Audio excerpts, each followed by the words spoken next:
오늘 이 시간은 하나님을 경외함이라는 주제로 말씀을 나누고자 합니다. 네, 경외라는 뜻을 먼저 살펴보도록 하겠습니다. PPT 좀 넘겨주시겠어요?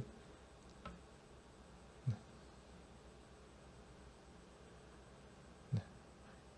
경외의 단어 뜻은 상을 존경하면서도 동시에 두려워하는 복합적인 감정을 뜻합니다.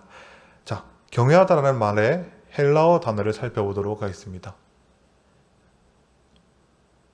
네, 한 번 더 눌러주시고. 네. 경외하다라는 의미로 사용된 단어인 히브리어 단어인 야레는 두려워하고 존경하는 것을 뜻합니다. 더 나아가서 야레는 단순한 공포나 두려움을 말하는 것이 아니라 인격적인 존경, 그리고 선망 등의 의미와 더불어 피조물이 창조주이신 하나님 앞에서 자연스레 지니는 인격적인 존경과 두려움, 그리고 그에 근거한 합당한 반응까지 포함하는 단어입니다. 이 경외라는 단어의 대상이 하나님이라면 이렇게 정의할 수 있겠습니다.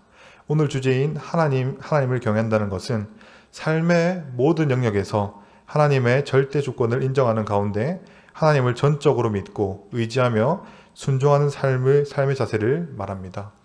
하나님이 이 세상의 주인이심을 확실히 믿기 때문에 하나님을 두려워하게 되고 그리고 그분의 말씀에 순종하게 되는 것이지요. 잠언에서 솔로몬은 하나님을 경외하는 것에 대해 이렇게 말하고 있습니다. 잠언 1장 7절 다 같이 한번 읽어보겠습니다. 시작! 여호와를 경외하는 것이 지식의 근본이거늘 미련한 자는 지혜와 훈계를 멸시하느니라. 아멘.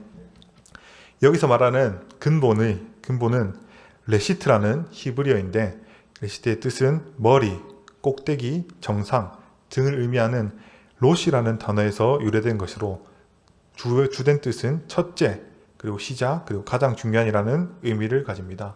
그래서 이 잠언 1장 7절 말씀을 원어에 충실하여 해석하게 된다면 여호와를 경외하는 것이 최상의 지식이며 바른 지식의 기초이자 시작이 된다는 것을 말합니다. 잠언 말씀에 따르면 진정으로 하나님을 경외하는 사람은 스스로 지혜롭다고 생각하거나 말하지 않는다는 것을 알 수 있습니다. 그들은 인간 스스로의 지혜와 능력으로 자신의 삶과 역사를 이끌어갈 수 없다는 것을 절실히 느끼고 있기 때문이죠. 그래서 그들은 자연스럽게 잠언 16장 9절 같은 고백을 하고 있습니다. 잘하는 구절인 만큼 다 같이 한번 읽어보겠습니다. 시작! 사람이 마음으로 자기의 길을 계획할지라도 그의 걸음을 인도하시는 이는 여호와시니라. 아멘. 간절히 바라옵기는 우리 부민의 모든 성도님들이 이러한 믿음으로 하나님을 경외하는 삶을 살아가시기를 소망합니다. 오늘 주제에 대해 본격적으로 다루기 전에 오늘 주제와 관련된 저의 이야기를 성도님들과 잠시 나누고자 합니다. 네. 아직 이 사진 안 됩니다. 네. 성도님들은 각자 삶 가운데 어떠한 부분에서 두려움을 느끼십니까? 그러면 반대로 저는 어떤 상황에 두려움을 느낄 것 같나요? 제가 지금 성도님들의 분위기를 살펴보니 제 덩치가 아주 듬직해서 그 어떤 두려움도 못 느낀다고 생각하시는 것 같습니다. 자, 화면에 보시면 저기 흰색 티 입은 사람이 바로 접니다. 이 왜소한 소년이 바로 저였습니다. 이때가 중학생 시절이었는데 이때 저는 겉으로는 아무런 문제 없어 보이지만 선천적으로 오목가슴이라는 지병을 갖고 있었습니다. 말 그대로 가슴이 오목하게 그 몸 쪽으로 이렇게 들어가 있는 그런 가슴을 말하는데 성장기를 지내면서 이렇게 급격히 자라다 보니까 이 가슴 쪽에 뼈가 장기를 찌를 수 있다는 그런 의사 선생님의 진단을 듣게 됩니다. 이때 저는 가장 큰 두려움을 겪게 됩니다. 진짜로 잘못되어 저 어린 나이에 죽게 되면 어쩌지 하는 그런 두려움이 찾아왔습니다. 이를 막기 위해서 가슴에 너스바라는 쇠를 넣어서 뼈가 더 이상 장기 쪽으로 다가가지 못하게 하는 고정하는 수술을 했어야 했는데 그 수술의 과정이 정말로 힘들다고 했습니다. 그래서 저는 거기서 또 한 번 두려움을 느꼈습니다.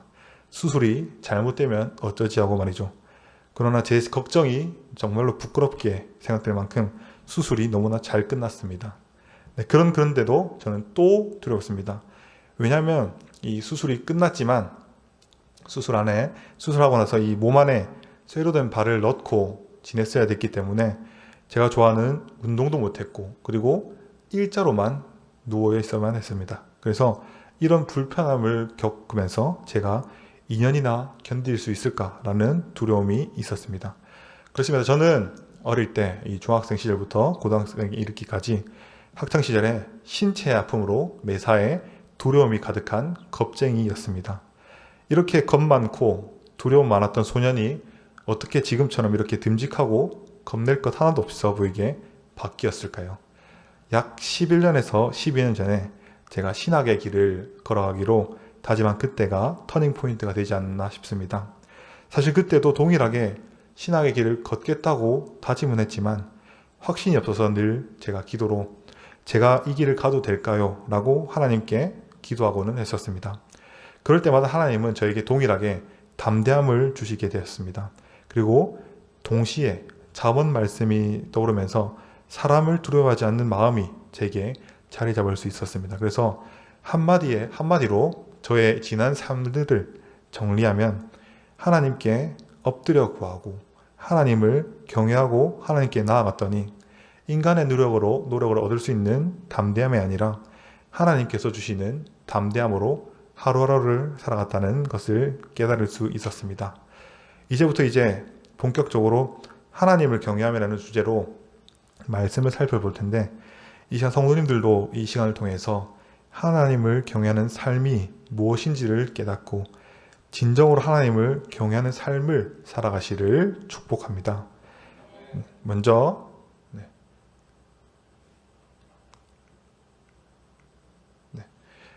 여호와를 경외한다는 것의 의미에 대해서 살펴보도록 하겠습니다. 첫째로 여호와를 경외하는 것은 악을 미워하는 것입니다. 잠언 8장 13절 말씀을 다 같이 읽겠습니다. 시작. 여호와를 경외하는 것은 악을 미워하는 것이라.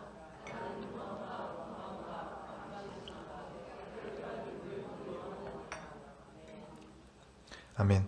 설교 서두에 잠언 1장 7절을 언급하면서 솔로몬은 여호와를 경외하는 것이 지식의 근본이라고 선언했다고 말했습니다. 그러나 여기서는 지혜의 입을 빌어 여호와를 경외하는 것은 악을 미워하는 것이라고 정의 내리고 있습니다. 이것을 이 잠언 8장 13절 말씀을 1장 7절 말씀과 이어서 설명하면 악을 미워하는 것이 지식의 근본이라 말할 수 있을 만큼 여호와를 경외하는 자에게는 반드시 요구되는 당연한 자세라는 것입니다.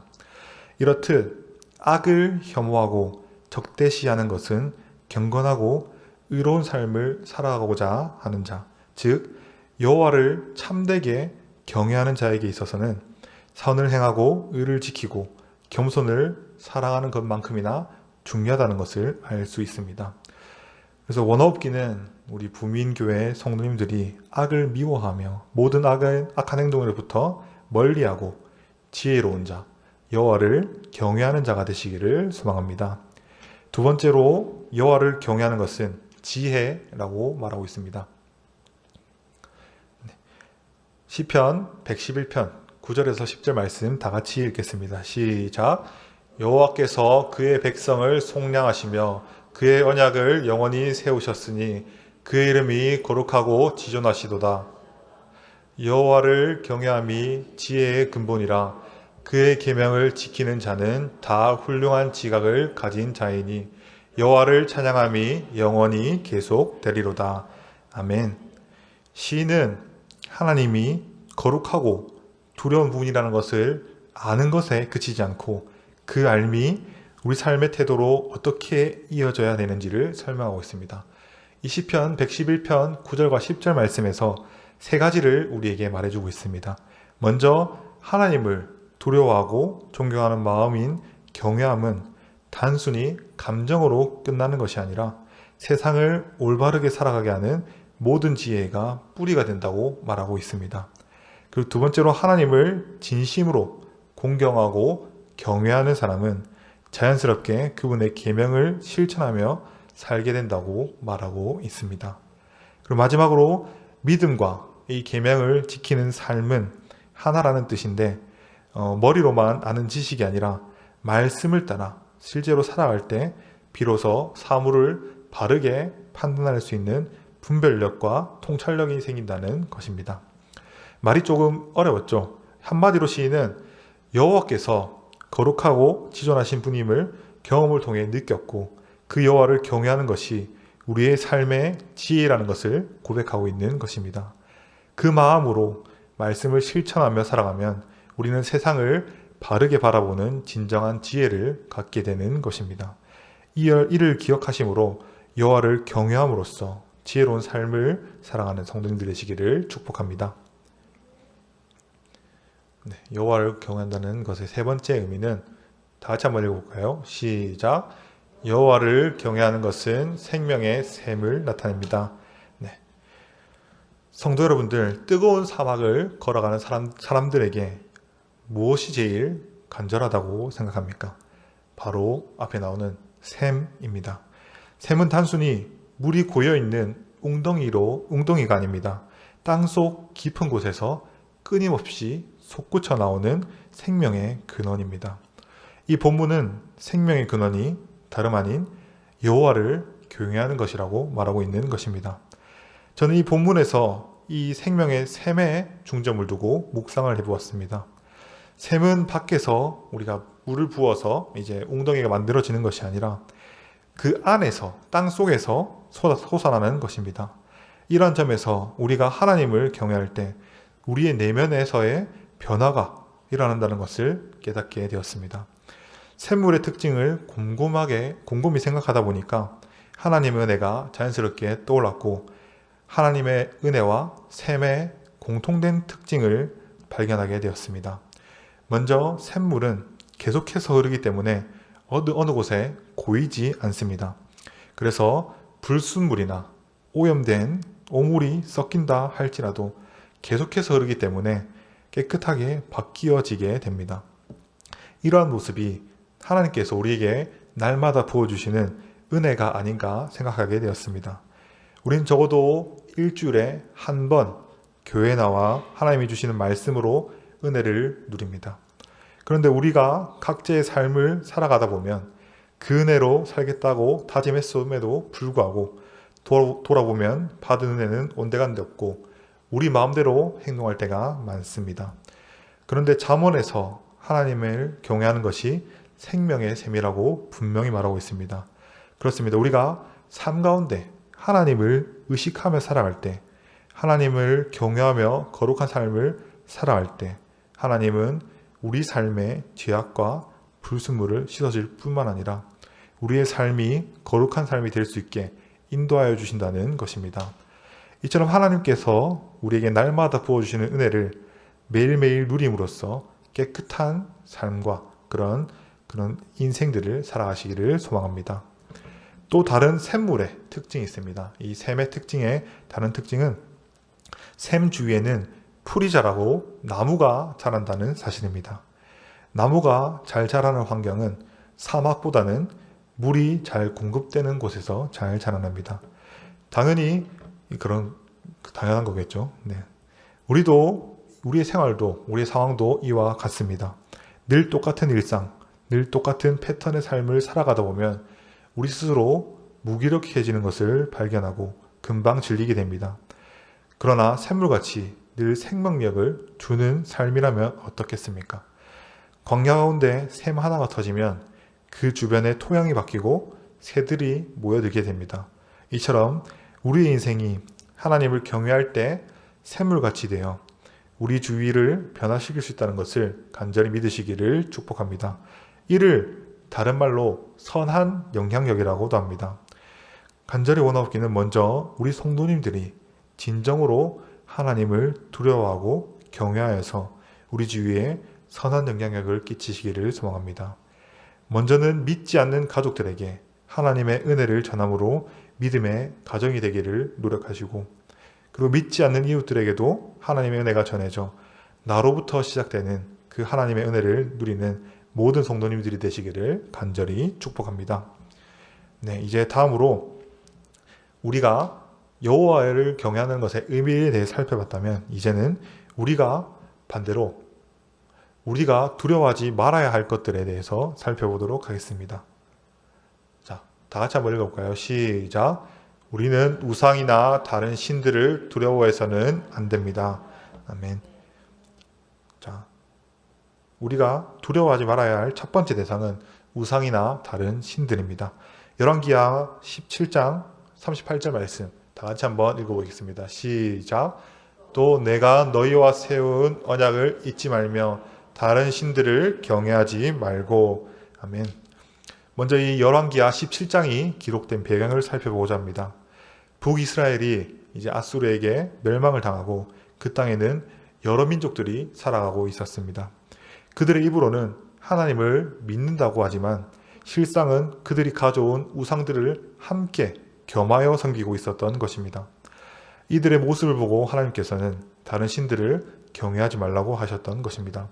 그런데 이 17장 38절에 앞에 있는 말씀도 중요합니다. 뭐라 되어 있습니까? 내가 너희와 세운 언약을 잊지 말며라고 하고 있습니다. 하나님과 우리 사이는 단순히 거래하는 관계가 아닙니다. 우리를 위해 목숨을 다해 지키시겠다는 하나님의 약속, 즉 언약으로 묶인 더 크고 끈끈한 관계임을 기억하셔야 합니다. 하나님은 실수가 없으신 분입니다. 그렇기에 우리와 맺은 언약, 약속을 저버리는 일은 결코 없으십니다.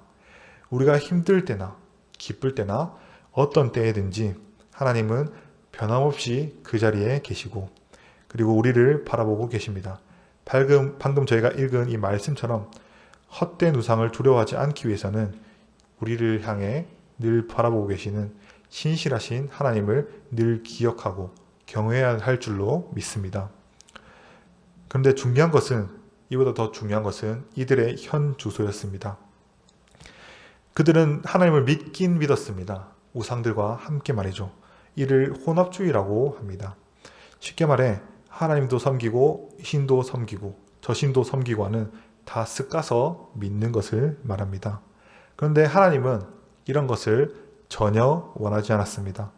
하나님은 우리 마음의 전부를 원하신다는 것을 꼭 기억하시기를 바랍니다. 우리가 99.9999% 잘 믿는다 할지라도 0.0001%의 불신이 있다면 그것은 하나님을 진정으로 경외하는 것이 아니게 되는 것입니다.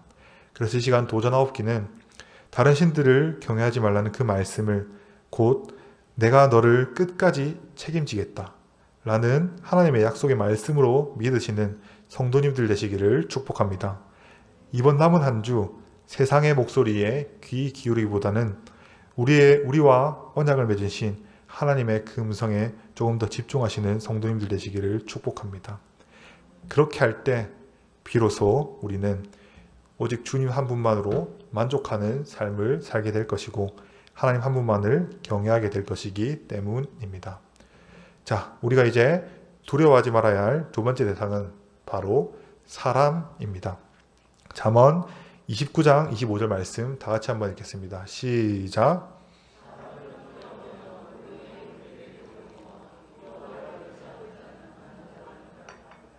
아멘. 우리는 살아가다 보면 사람들의 눈치를 많이 보면서 살아갑니다. 아니 어쩌면 눈치를 안 보는 게 더 이상할 정도의 일상을 살아갑니다. 직장에서는 상사의 눈치, 학창시절에는 선생님들과 친구들의 눈치, 때로는 SNS의 반응을 눈치로 보는 경우가 많습니다. 이런 우리들의 현재 살아가고 있는 모습에 대해서 잠언은 분명하게 말하고 있습니다. 사람을 두려워하고 눈치 보다간 올무, 즉 덫에 걸리게 된다고 말이죠. 잠언에서 계속 등장하는 주제가 있습니다. 여호와를 경외한다는 것은 곧 늘 하나님을 신뢰하고 의지한다는 것입니다. 하나님을 전적으로 신뢰한다면 우리가 더 이상 남들과 비교할 필요가 있겠습니까?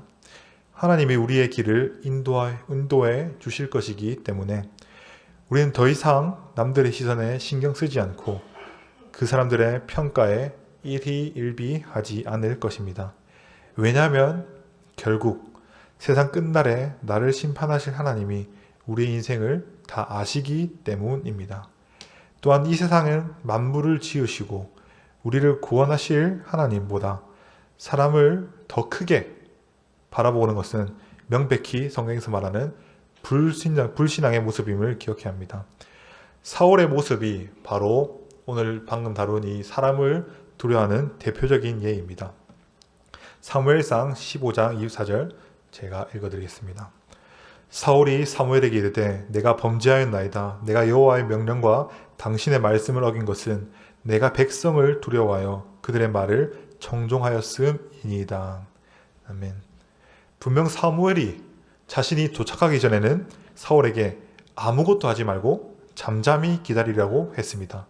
그런데 사울은 사람들이 자기를 향한 부르짖음과 그들의 말을 듣지 않았을 때 생기게 될 그 불이익이 두려워서 하나님의 명령과 사무엘의 이 명령을 저버렸습니다. 하나님은 백성들의 소원대로 인간의 왕을 세워주셨습니다. 그것도 하나님께서 친히 말이죠. 그런데 15장 26절에서는 뭐라고 하고 있습니까? 다 같이 한번 읽어볼까요? 시작. 이는 왕이 여호와의 말씀을 버렸으므로 여호와께서 왕을 버려 이스라엘 왕이 되지 못하게 하셨음이니이다 하고 가차없이 사울을 버리셨습니다. 우리는 이런 사울의 모습을 반면교사 삼으시기를 바랍니다. 사람이 제 아무리 강하고 무서워도 우리의 창조자 되시는 하나님보다 무섭겠습니까? 바로없기는 이제는 더 이상 사람을 두려워하며 신경 쓰는 모습을 다 버려두시고 오직 주님만을 경외하며 의지하는 성도님들 되시기를 바랍니다. 다음으로 넘어가기 전에 방금 읽었던 말씀인 잠언 29장 25절 말씀 한 번 더 같이 읽겠습니다. 시작. 사람을 두려워하면 올무에 걸리게 되거니와 여호와를 의지하는 자는 안전하리라. 아멘. 25절 끝에 나오는 여호와를 의지하는 자는 안전하리라. 이 말씀은 강한 선포의 말씀입니다. 안전하다는 단어는 단순히 사고가 나지 않는 상태나 그런 상황에서부터 지켜준다는 것을 의미를 넘어서 높은 곳에 올려져 원수가 손댈 수 없는 상태가 된다는 것을 의미합니다. 그렇습니다. 하나님은 우리가 눈치 보고 경쟁하는 주위 사람들의 그런 방해에도 능히 지켜주실 수 있는 분이라는 것입니다. 이 사실을 믿으며 하나님만을 더욱 의지하고 경외하며 살아가는 저와 우리 성도님들 되시기를 간절히 소망합니다. 이제 히브리서 11장에 나오는 믿음의 선진들에 대해 이야기를 나누고 설교를 마무리하려고 합니다. 성경에서 흔히 믿음의 장이라고 하는 이 히브리서 11장은 단순히 기적을 체험한 선진들의 명단을 정리해 둔 것이 아닙니다. 이들에게 공통적인 특징이 있는데 바로 보이지 않는 하나님을 보이는 세상보다 더 실제하는 분으로 믿었다는 것입니다. 이는 다른 말로 오늘의 주제처럼 하나님을 늘 경외하는 삶을 살았다는 특징이 있다는 것입니다. 오늘 특별히 아벨, 노아, 아브라함을 중점으로 살펴보고자 합니다. 먼저 아벨은 예배의 모습으로 하나님을 경외한다는 것을 드러내었습니다. 아벨은 가인보다 더 나은 제사를 드렸는데 이는 마음의 태도의 차이였습니다. 아벨은 하나님을 경외했기에 자신의 삶에서 가장 귀한 것, 가장 최선의 것을 드렸습니다. 이는 가인과 다르게 하나님을 가벼이 여기지 않았던 모습을 잘 보여줍니다. 다음으로 노아는 자신의 행동과 순종의 계기가 경외함으로라는 단어에서 나왔음을 고백합니다. 노아 당시 사람들은 맑은 날씨에도 불구하고 산 꼭대기에서 엄청나게 큰 방주를 짓고 있는 노아의 모습을 보고 이해가 되지 않았을 것입니다. 아니 오히려 그를 비웃었을 것입니다. 그러나 노아에게 있어서 그들의 비웃음은 자신의 그 순종에 흠집조차 낼 수 없을 만큼 가벼운 것이었을 겁니다. 노아는 반면 하나님의 경고를 더욱더 두려워했음을 알 수 있습니다. 이를 통해 세상의 상식보다 하나님의 말씀을 더 두렵게 여기는 것이 참된 경외의 모습임을 기억하시기를 바랍니다. 마지막으로 아브라함은 자신이 갈 바를 알지 못했음에도 하나님의 말씀에 순종하여 떠났습니다. 그는 우상을 제작하며 돈벌이로 지냈던, 돈벌이를 하였던 데라의 집에서 풍족하게 살고 있었음에도 불구하고 그곳을 당장 떠나 하나님의 명령에 순종했습니다. 그리고 그는 그가 100세 때 얻은 소중한 아들 이삭을 하나님께서 다시 살리실 것을 확신하고 있었습니다. 창세기 22장 5절 말씀 다 같이 읽어보겠습니다. 시작. 이에 아브라함이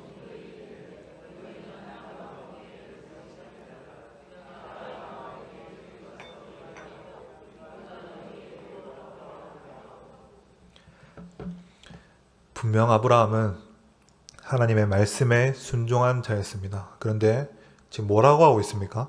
이삭과 함께 저기 가서 예배하고 우리가 너희에게로 돌아오리라 라고 하고 있습니다. 이에 대해서 히브리서 기자는 이렇게 말합니다. 성도님들의 좀 더 생생한 이해를 돕기 위해서 표준 세번역으로 된 성경을 가져왔는데 히브리서 11장 17에서 19절 말씀 다 같이 한번 읽어보겠습니다. 시작. 믿음으로 아브라함은 시험을 받았을 때에 이삭을 바쳤습니다. 약속을 받은 그가 그 외아들을 기꺼이 바치려 했던 것입니다.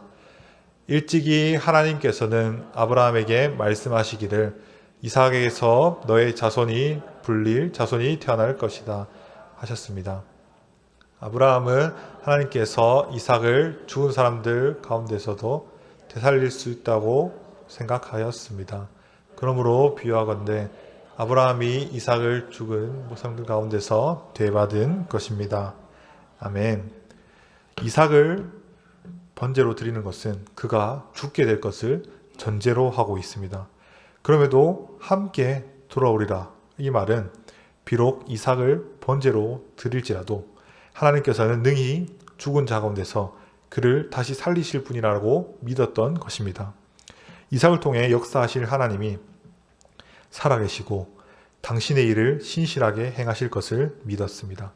바로 이것이 본문에 나타난 아브라함의 믿음의 본질이고 하나님을 경외했던 모습입니다. 사랑하는 성도님들, 방금 살핀 이 히브리서 11장의 믿음의 선진들은 우리에게 도전하고 있습니다. 당신은 보이지 않는 하나님을 정말로 바라보고 있는가? 당신은 그분의 말씀을 세상의 법보다 더 무겁고 두렵게 여기고 있는가? 라고 말이죠.